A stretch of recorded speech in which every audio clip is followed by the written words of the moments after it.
Welcome to ATB TV. I'm Darren Dance, online today with Peter Morganti, located in sunny Ballarat.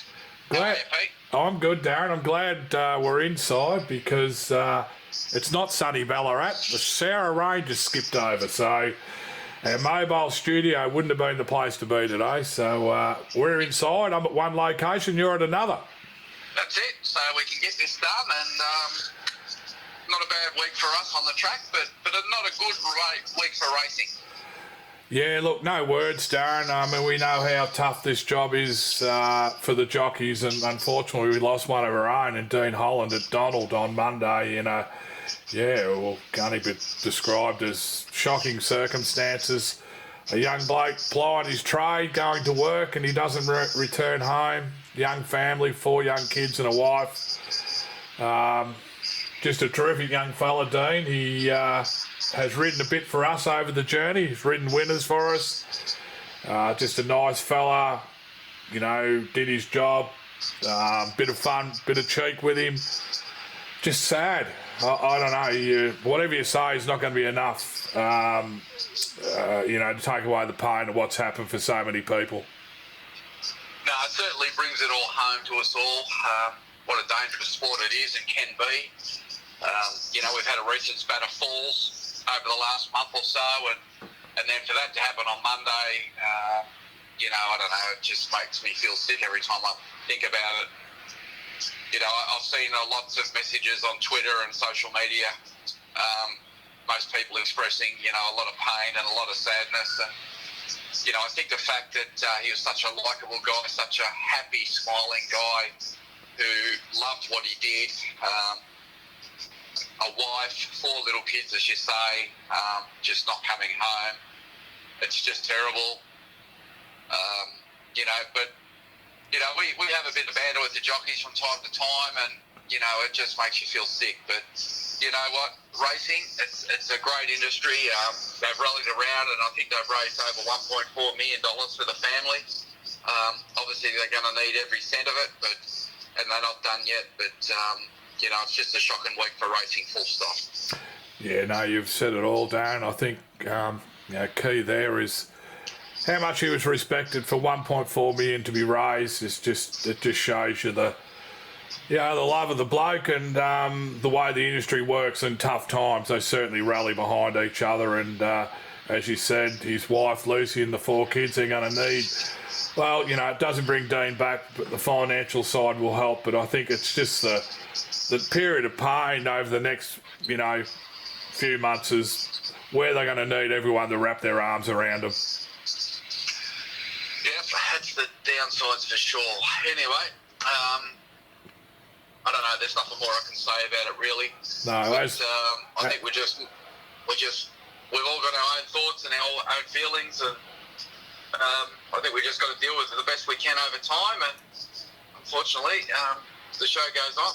I've got as we speak, I've got a photo of Dean up on Serious Deal when he was able to win on that horse at Ballarat for us. So to those owners, he brought some joy. Yeah, rest in peace, Dean Holland. Yep, one of the good guys. For the rest of the week, Pete, we did have some runners. Yeah. And we might as well roll through those. I've just scrolled up to Tume Shaw, who ran 4th at Mornington Cup Day. He was a bit, I think the week before we were sort of cursing he hadn't held on to 2nd. I think the each way punters were cursing he didn't hold on to 3rd. So he ran well. In a stronger race, so he's performing consistently, and hopefully there's another win not far away. He's a very genuine horse, and he keeps running to the best of his ability, and you know, he just got probably beaten by a better horse on the day there, and it was a little bit disappointing he didn't run a drum for those who had money on him. But look, he's really developing into a lovely horse for the owners. A lot of fun, and I think Stokes was pretty impressed with him. I saw a video of him this morning going around his sand track at home, and he says he's got one more run in him, so just trying to find that race so we can hopefully chalk up another win before he goes to the paddock. That looked like it was Stokesy on him too. Yeah, had the little GoPro there, so good on him. Yeah, no, I think he's maturing into that nice 1.25 mile horse now that we all hope that it gives you a few options going forward with a horse that can run those type of trips. Exactly, and he's still learning, he's still developing, and we're seasoning him right up, so we don't know where the ceiling is yet. No. He's had those 2 staying runs. I think the next run will tell us, and then if he goes out and he comes back sort of later in the year, there might be the odd country cup around that we can all get out to some of these places and have a day out and cheer him home in one of these country cups. I think that'd be fantastic. Absolutely. Roll on. We had that same day. Not as it was sort of a different sort of a race the way it panned out with Lake Titicaca. She ran 9th, but she's only beaten a bit under 3 lengths, I think. I don't know what the wash-up was. I haven't heard, but it was a long time between runs. It'll probably bring her on a bit. What more do you know about it? Look, that was pretty much it. She did have a big space due to a stable error. So she went in there fresh and underdone, and that's kind of how she raced. She was a little bit vulnerable late, but like you said, she didn't get beat far, but she was never going to win the race.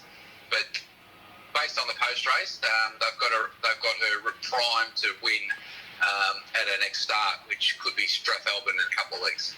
Righto. I'll scroll on a little bit further to Wednesday, which was a sombre day out here at Ballarat for all the reasons we've explained. Obviously, Tuesday, the Anzac meetings didn't go ahead, but Owenology was first up at Ballarat with Dean Yendall on. The race was actually won by a horse that Dean Holland would have rode that young Liam Reardon won on. I just can't think of the name of it now, Brent Stanley's, but our boy Owenology, I think you may have said that Dean probably set him a little bit of a task being first up for such a long time, but he was pretty good to the line, all things considered, to run third, beating about 2.5. Yeah, well, his first run back for nearly a year, had a tweak of a suspensory. Matty Williams done a good job, long, patient rehab program. He's pulled up really well after that. He was always going to be soft, as Matthew said. He was a false favourite there. He said to us that he would maybe run 3rd or 4th. He'd need the run. He's looking for further. You can only do so much work with him on the treadmill. He raced well. Dean took him to the front at the 400 because it was a bit of a sit sprint. He wanted to get him rolling. And you can see just the last 100 he blew out in condition. But his action was great. He's a lovely big horse. He'll probably go to Geelong in a couple of weeks. And over a mile, he'd be hard to beat. I think he's quite a good horse. And as most people would know in the ATB team, there is a 5% share there available to the highest bidder that closes at 5 o'clock today if the owner signs it off. So if someone wants to have a runner at Geelong in a couple of weeks, here's your chance. So more than happy with his return, and I'll be looking forward to getting down to Geelong to have a look at him in a couple of weeks. And I'm sure he'll end up in the city in the not too distant future. Absolutely. Stay sound, his city class. We've seen that early in his career, and he's, very lightly raced for a horse of his ability. Big boy too. Big boy Owenology. We move on to our winner. As I scroll up to a dandy man, we had Mitch found a race over a mile, which was the key. Which was what we're asking for and looking for. And he rolled to the front, dictated. They come at him a bit on the home turn, but I think he was able to just get those nice fractions in the middle of the race. He he kicked and held him off and won easy in the end. A much deserving win for the owners. Yeah, it's been interesting with this horse. It's been a bit of a journey. He's always showed above average ability, but early days he used to do a lot wrong. He'd be sort of over racing and pulling, and we rode him on the speed, and then we tried to ride him off the speed, and then he was threatening that hitting the line but not winning, and it just looked like he needed to get out to a mile. And finally we found a nice mile race back in grade. Jared Fry rode him a treat. He just outrode him, really. He just took him to the front when there was no speed early. He just got him to settle and travel beautiful. Jared's always had good hands.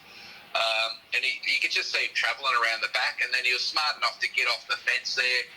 A couple of horses off the fence because they had a bit of rain on that track, and it was a 5, probably closer to a 6. and he won by over 2 lengths and with a little bit in hand. And I think it surprised Jared and it surprised Mitch that he actually was able to run out that strong mile and probably looking for further, and also the fact that he handled that ground is a big plus, because he had been pigeonholed as a top of the ground horse there for a while. So I think right now, good to get the win on the board for the owners, and it all helps. It's very satisfying because he has been a bit of a work in progress. I still think the best is ahead of this horse, and now that we know we can go a mile and maybe further, and we can with soft 6 or 7's not a problem.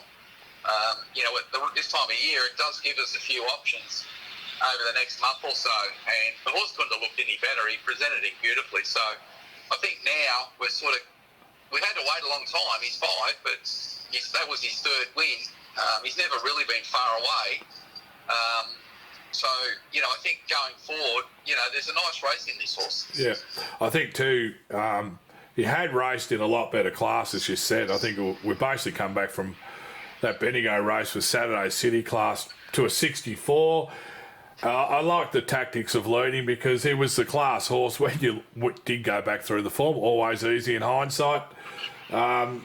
He was just better than him and ridden that way, and got the money, and hopefully he carried 61. So yeah, it's a pretty good effort.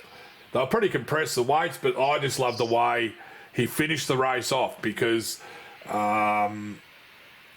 don't want to be just falling in over those sort of against that company. Sorry, should I say? But he put him to the sword, and we look forward to wherever he goes next.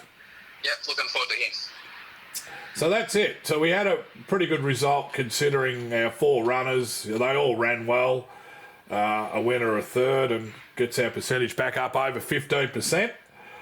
Might have been our 18th winner for the season from about 116 runners. So striking pretty well, Darren. No, we needed that win, and the horses are running around the money.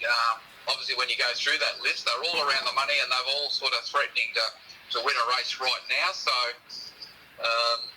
there's a bit to look forward to with those horses. Righto, we'll go into our runners. We've got 2 on Saturday, 3 on Sunday, all confirmed, except as maybe 1 on Sunday won't run, but we'll go in order. We go to Binaway, Darren. We've found another track for Mean Girls, who was scratched last... the meeting didn't go ahead, is that right? Yeah, the meeting was abandoned due to the state of the track, so everyone got there and they called them off. So there was no racing there last Saturday. So now we've gone to this place called Binaway, which even the trainer's never been to, so that'll be interesting.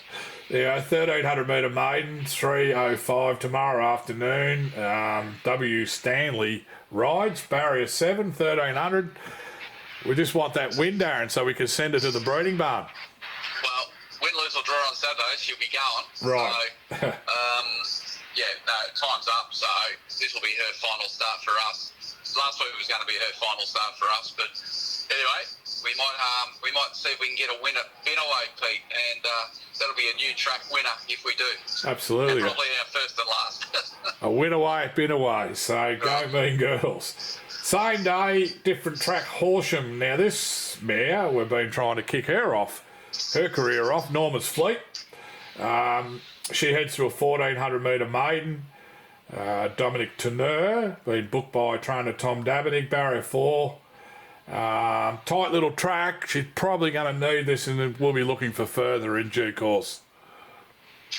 Yeah, it's going to be interesting with NORMA'S Fleet first up, because she's a staying type.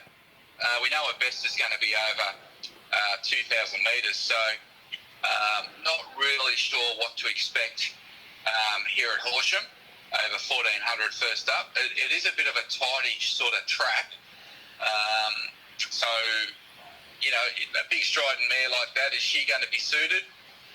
My gut feeling is if she's looking for further and she's a big strider, she's probably, she may well be sort of a horse here that runs okay without winning, but you got to kick these stayers off somewhere, and unfortunately she was down to run last Monday at Donald, which obviously didn't go ahead, so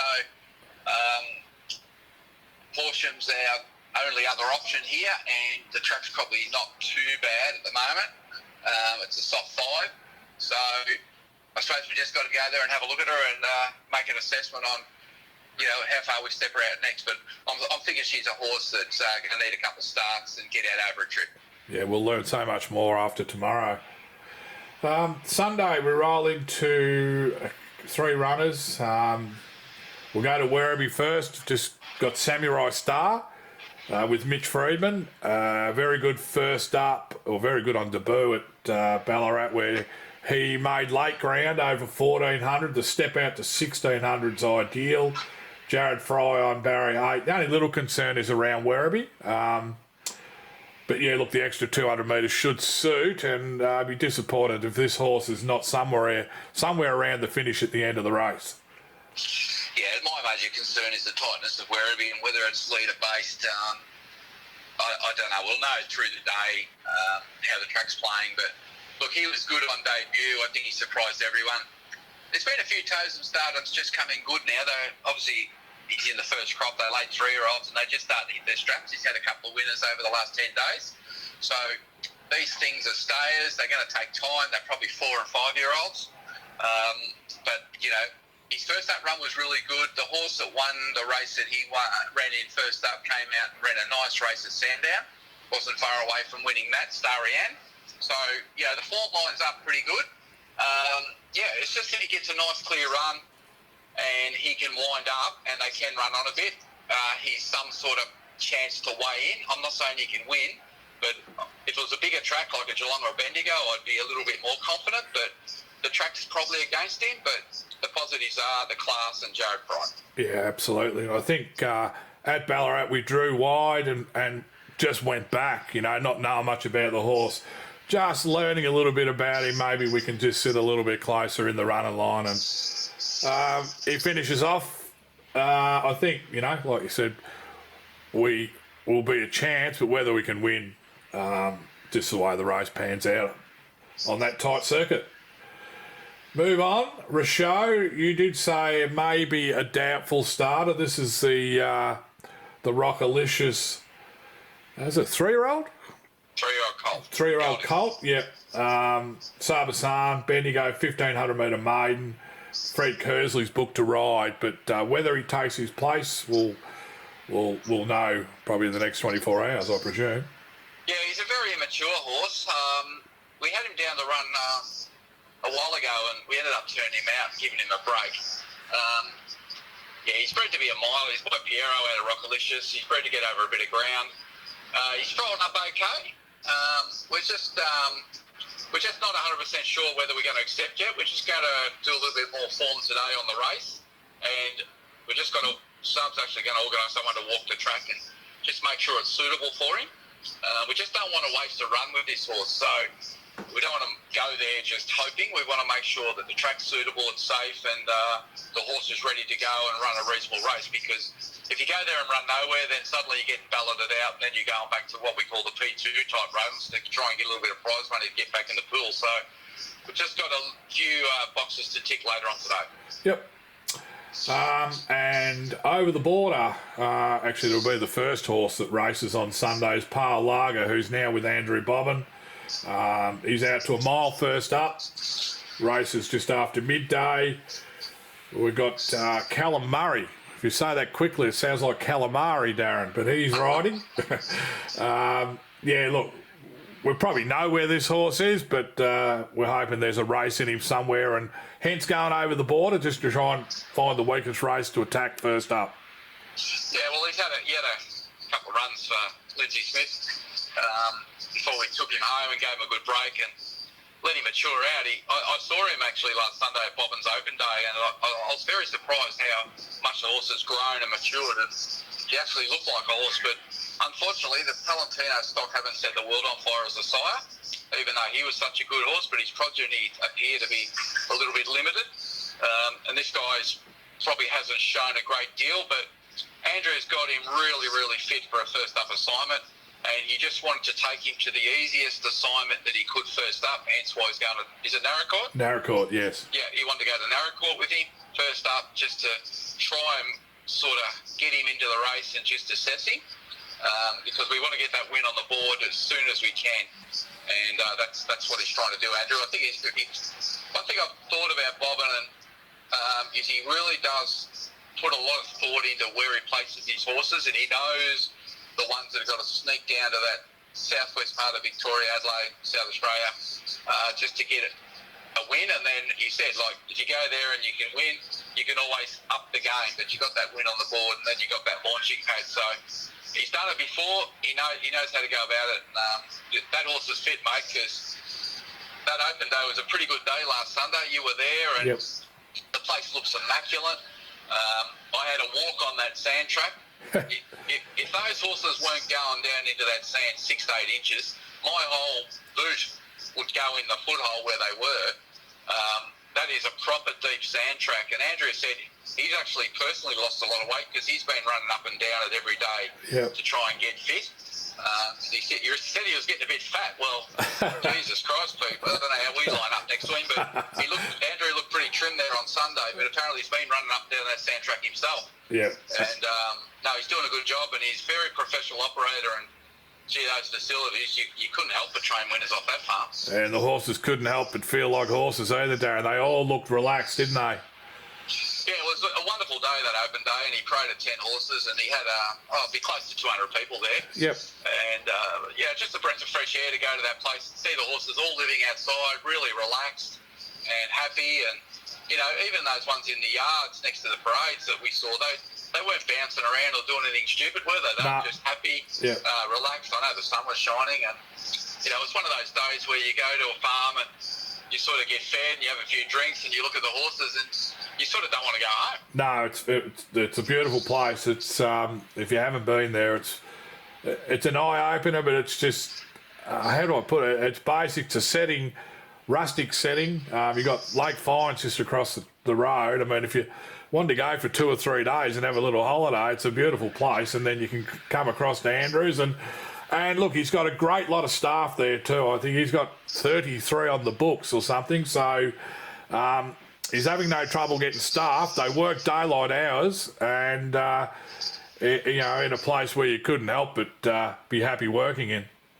Well, I don't know who mows the grounds, but there must be more than one, because it was all mowed up beautifully, and there was a lot of grass there to be mowed. Yeah, and green. Yeah, and the track around the perimeters of the whole place is, you know, it's a turf track you can gallop on. So they've got everything. They just need, I think they're 10 minutes in the store when they need to gallop them up a bit. But, yeah, no, from what that was 2 or 3 years ago to what it is now, and just on that sand, not only is it deep down, but it gets moist down below. So it's not like just a loose, grainy sand. It's hard to pull your feet through it. Tell you what, when I was walking up, I'm thinking, geez, I started puffing real quick. So that's Pale Lager. We've got a few nominations like Queen of Malwa, Late Titicaca. There's a lot of horses that we've just mentioned. They're in the noms that obviously won't run early next week. It's the Bull Carnival, obviously. We may not have a runner, Darren. No, it's looking like we probably won't. Yeah, it probably looks like we won't have many runners at Warrnambool at this point, but that's okay. I'm sure the carnival will go ahead without ATB. You know, it's iconic. I'm sure there's a lot of people going down for the week. I'm not sure what the forecast is. I haven't really had a chance to take much of a look at it at this stage, but look, at the end of the day, it's a great 3 days. If you haven't been there, you need to get there, and I'm sure that you know, they'll have a great time down there. Just looking right forward to next weekend. We've got Literary Magnate who will contest the Sangster, all going well, into the Goodwood, which was a path that one of our great mares took about 10 years, well, it might be 12 years ago now, I don't know how long, 10 years anyway. Platelet, she won both. Yeah, she did. So Literary Magnate's taken that path. Well, we'll see if history can repeat itself, Pete. Yep. Our tipping comp last week was a total blowout. No good? No good for the tipsters. They were off the mark a bit. Must have all got ahead of themselves after 2 or 3 weeks of good tipping. So, given that there's a couple of minor feature races in Melbourne, but I thought this week's double for the punters for the tipping we'll take a little bit of a different approach this week. I think we'll go Sandown Race 3, which is a 3-year-old benchmark 70 race. It's race 3. It's Vale Nadine Holland. So race 3 at Sandown, and the other leg will go into Sydney, which will be race 7, which is also Vale Nadine Holland handicap. I think it's fair that we pick those two Dean Holland races out. Yep. And if people can try and select the winners of those two races and the margin for the two Dean Holland races. So I think it's great the way the clubs have got around this and the way they've respected the loss. And I thought that if we go that way with those two races, that would be a mark of respect. And the leading rider in Melbourne, as usual. It's quite interesting in this tipping comp. A lot of people get one leg or the other leg. And I've noticed that they must spend a lot of time on the form in Melbourne on the jockey because they're not too far away. You sort of, when you add up the results, there's 2 or 3 jockeys that generally dominate the day, and I'd say 90% of the tips are on those 3 jockeys. They just can't get the points right. Righto. So it's a tough comp, but the tipsters are onto it. They're really doing their research and they're working out which riders are going to feature and are on the best horses. So it's just that I think they're all favourite pickers, Pete. So when the favourites get done, they're out. Well, I'll have to take note of what they do this week. I was just on the Dean Holland tributes. There's 13 races across Australia. I just read on Twitter that honouring his name with a race. So how good is that? Yeah. So it just shows you the reach out this industry certainly gets behind our fallen jockeys that are ironic with Anzac Day not far away, and yeah, it's just sad. I don't know. You can talk it up as much as you like or talk about it. It is just such a sad occurrence to lose one of our riders. And I want to thank all our owners because I sent out the link to the GoFundMe page, and within an hour there was a lot of names that I recognised that donated to the cause. As you scroll down the GoFundMe page, there's a lot of names there that I knew straight away were off our link. Yep. So thank you to all of our owners who contributed. You know who you are. And I know there was a lot there that just put it under the anonymous banner, and that's fine. But every little dollar helps. The fact that they're up to about 1.4 million, and I think there was almost 4,000 or 5,000 different people that have donated. Yes. So I'm sure there'll be a lot more to come. And I'm thinking that there's a big party down at the Whalers where so much is going to go towards that charity, and I'm sure some of the jocks and trainers that win at Warrnambool over the carnival will be donating their winnings back too. So racing, it's a big family, and in tough times they all come together. And I did see that his funeral will be Monday week, a race-free day held at Flemington as a public memorial and funeral. So well done to the Racing Victoria because it gives it. Yeah, Racing Victoria, the BJA, Jockey Association, they've all stepped up. Yeah. And they've handled it particularly well. And I was very what Des O'Keefe had to say the other day at the races was very touching. Yeah, absolutely. Well handled. Well, enough of that. So that's our week. Do we want to talk about Carlton's performance last week, or do you want to leave that alone? Did they play? Did they? I must have missed that. Did you go to bed at half time? No, I was probably still in the game at half time. Might have went to bed at 3/4 time, although we were still in it then. No, just forget footy. You don't want to talk footy? No, it's just in a little bit of a holding pattern at the moment, Darren. Yeah, I guess you and the Essendon supporters have probably got other things to do this weekend. Holding pattern. We go to WA this week. If we lose to West Coast, it's off the agenda for the rest of the year. Oh, cash out. Cash out. All right, Pete, thanks for that update and doing it live over the phone. We'll catch up soon. So to everyone, have a good weekend and happy punting. And let's see if we can bring up a winner somewhere. That's it. I don't know. Who's your best? As I flip back, probably got to be Samurai Star each way. I don't know what price he'll be. Maybe $4 or $5. He probably is the one. Mean Girls, fingers crossed, Norma's fleet probably need it. Parlag, I don't know, Roger might run. So we'll have a look at Samurai Star. Slim pickings this weekend, Pete. Yeah, so if we get a winner, we'll be doing well, I think. It'll be a bonus. Yep. All right. Have a great weekend, everyone.